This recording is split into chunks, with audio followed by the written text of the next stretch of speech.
પશ્ચિમ Kutch Bhuj local crime બ્રાન્ચના police inspector A Makwana તથા police sub inspector J B. Jadav સાહેબ તથા police sub inspector M H. Shinol સાહેબનાઓએ લોકલ ક્રાઇમ બ્રાન્ચના પોલીસ કર્મચારીને જિલ્લામાં વણશોધાયેલ ચોરીના ગુના શોધવા સૂચના આપી હતી।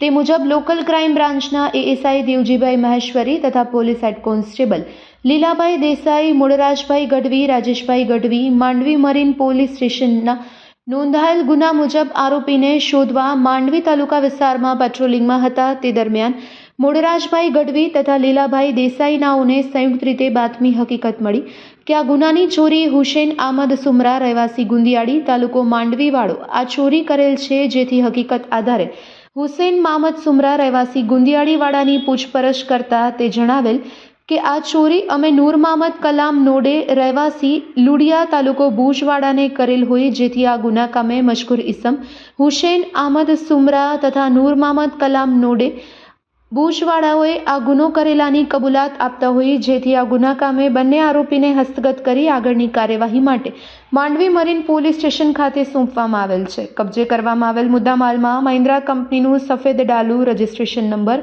GJ06AX3287 કિંમત ₹5 લાખ અને એક ભેંસ કિંમત ₹50,000 એમ 5,50,000નો મુદ્દામાલ કબજે કરવામાં આવ્યો છે। પકડાયેલ આરોપી હુસૈન આમદ સુમરા અને નૂર મામદ કલામ નોડે છે। આ સમગ્ર કામગીરીમાં પશ્ચિમ કચ્છ ભુજ લોકલ ક્રાઇમ બ્રાન્ચના સ્ટાફના માણસો જોડાયા હતા।